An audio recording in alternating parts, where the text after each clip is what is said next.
हाय प्रियंका, आज तुझा basic course पूर्ण झाला आहे आणि सर्टिफिकेशन डे आहे तुझं. तर तू काही नवीन नाही आहेस या फील्डमधली, ऑलरेडी एक्झिस्टिंग ब्युटिशियन आहेस, घरी तुझं सलून आहे. तुझी एक जरा व्यवस्थित माहिती सांग ना, कसं तू सुरू केलंस काय? ओके. हॅलो, माझं नाव प्रियंका प्रदीप उनकुले. मी गेली 5-6 वर्ष म्हणजे 2016-17 पासून या फील्डमध्ये आहे. मी घरीच चालू केलेलं आहे आणि परत मी आधी एका ठिकाणी कोर्स केला होता. त्यांचे ब्रांच काय टाईपची इन्स्टिट्यूट होती? साधी होती का चांगली होती? म्हणजे लोकल पार्लर होतं का? लोकल पार्लर नव्हतं, इन्स्टिट्यूटच होती, इंटरनॅशनलच इन्स्टिट्यूट होती. पण मला जेवढं नॉलेज हवं होतं तेवढं तिथं नाही मिळालं, म्हणून मी परत अपडेशनसाठी मॅमकडे आले, कल्याणी मॅमकडे आले. जेव्हा तू नॉलेज नाही मिळालं असं म्हणतेस ना, तेव्हा व्ह्युअर्सना हे कळलं पाहिजे की तू इन्स्टिट्यूट शोधताना काय बघितलंस आधीची. असं तू लोकल पार्लरमध्ये तर गेली नाहीस म्हणतेस, तू काय बघितलंस त्या इन्स्टिट्यूटमध्ये एवढे पैसे भरताना? तेही मला एका रेफरन्सकडनंच म्हणजे कलिग्सकडनंच कळालं होतं. ते तिथं सिडेस्को करत होते. म्हणजे ती सिडेस्को स्कूल आहे? हां, सिडेस्को स्कूल आहे. पण मग मला बेसिकसाठी जे नॉलेज हवं होतं ते त्यांच्याकडून खूप असं क्लिअरली झालेलं नाहीये माझं. असं म्हणजे काय तुला? म्हणजे प्रोडक्ट नॉलेज जे हवं होतं मला ते, किंवा आपण जे म्हणतो स्किनसाठी स्किन कशी ओळखायची असते हे, ते तेव्हा मला जास्त तेवढं नॉलेज मिळालेलं नाहीये. पण प्रॉडक्ट नॉलेज मिळालं नाही म्हणजे तुम्ही वापरताना ज्या बॉटल्स किंवा ज्या कंटेनरमधनं घेत होतात त्या कंटेनरवर काही लिहिलेलं नसायचं? कंटेनरवरती काहीच लिहिलेलं नव्हतं. त्या अशा व्हाईट बॉटलमध्ये किंवा डब्बा जो असतो त्याच्यामध्ये ते प्रोडक्ट त्यांनी घालून ठेवलेलं असायचं आणि त्याच्यातून आम्ही स्पॅच्युलाने काढून घेत होतो. ओके. फक्त वरती नावं लिहिलेली असायचं, क्लिन्झिंग मिल्क, केवलिन पावडर किंवा जे क्रीम ते आहेत त्याची नावं लिहिलेली असायची. पण कुठल्या स्किनला कोणत्या प्रकारचं किंवा कॉम्बिनेशननी जे फेशियल केलं पाहिजे त्याचं एवढं नॉलेज थोडं कमी पडत होतं. कारण हे तर मेन नॉलेज आहे. हा ना मॅम, बरोबर. म्हणजे हे जर नाही तर थोडं नाही, तुझं बरंच मिस आउट झालं. आणि तुला प्रॅक्टिस जशी आपल्याकडे प्रत्येक टॉपिकची 10 प्रॅक्टिस असते तशी तरी केली होतीस का? हा, थोडं कमी झालं होतं. 7-8च प्रॅक्टिस झाल्या होत्या माझ्या. पण तेव्हा मी नवीन होते त्याच्यामुळे इन्फॉर्मेशन म्हणजे त्यांच्याकडून कशी काढून घ्यायची ते मला ऍक्च्युली लक्षात येत नव्हतं. पण नंतर न कळालं की जेवढं आपण आता फी भरली आहे किंवा जे काही केलंय ते फार कमी पडतंय चालू करण्यासाठी. त्याच्यामुळे मग मी आता परत तू तेव्हा एक 50-55 हजार रुपये इन्व्हेस्ट केलेस, आता परत अख्खे तेवढेच इन्व्हेस्ट करून तू. पण मी आता सॅटिस्फॅक्शन आहे मला, म्हणजे माझे क्लायंट सुद्धा आता सॅटिस्फाय आहेत. ते मलाही विचारतात की तू आता नवीन आम्हाला काही देणार आहेस म्हणून. आणि त्यांना जे मी आता मसाज देते म्हणजे फेशियल आहे त्याच्यामधले माझे जे चेंजेस आहेत ते त्यांना खूप आवडलेले आहेत आणि ते सारखं विचारत असतात की अजून नवीन काय आहे किंवा. आता आपण एक स्किन लस धरून बोलू पहिले. तर तुला इथे काय वेगळं मिळालं? म्हणजे तुझं जी माहिती मिसिंग होती आधीच्या इन्स्टिट्यूटला ती इथे तुला काय मिळाली?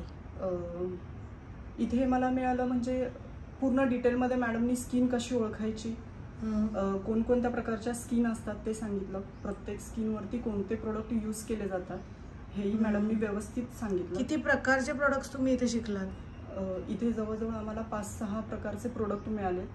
परत नंतर ब्लॉसम कोचर, अरोमा मॅजिकचं जे आहे त्याचे सेमिनार्स, प्रॉपर ट्रेनिंग मिळालेलं आहे आम्हाला इथे.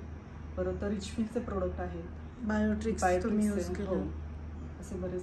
मग आता तुला क्लायंट करताना असा इश्यू येतो का ग की क्लिन्झिंग मिल्क वापरावं, लोशन वापरावं, ऑइल वापरावं? नाही, असं मला सध्या काहीच प्रॉब्लेम नाहीये.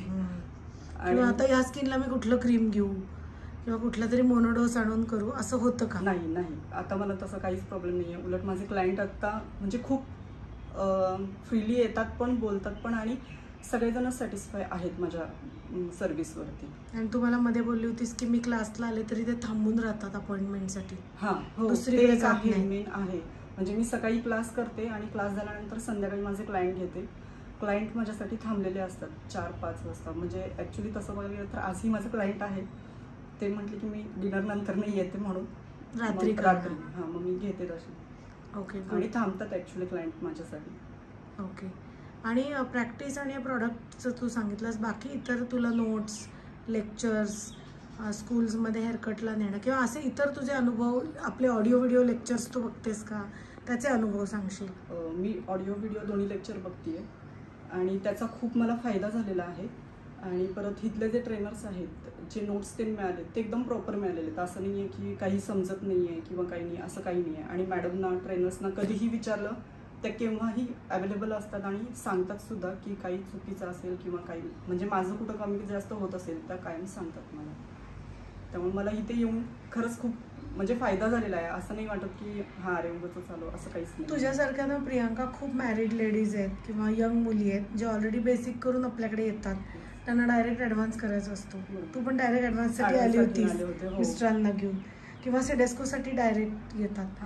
त्यांना तू काय सांगशील? अर्धवट नॉलेजवरनं पुढचं कळतं का? नाही, अर्धवट नॉलेजवरनं अजिबात नाही. पूर्ण सुरुवातीपासून बेसिक ॲडव्हान्स जे आहे ते केलंच पाहिजे. डायरेक्ट पुढची उडी घेता कामा नये. सुरुवातीला आपण आपला बेस पक्का केला पाहिजे आणि त्याच्यानंतर प्रत्येक ज्या नवीन गोष्टी येतात त्याच्यामध्ये अपडेट राहणं गरजेचं आहे. आणि हा जो बेस पक्का करतानाच अभ्यास किती आहे? हो, खूप अभ्यास आहे. कारण बेसिक म्हटलं की लोकांना असं वाटतं कुठला तरी छोटासा कोर्स, पण तोच मेन पाया आहे पुढच्या कोर्सेसचा. त्याच्यामुळे सुरुवातीला आपला बेस पक्का झाला तर मग पुढचं इझिली होऊन जातं.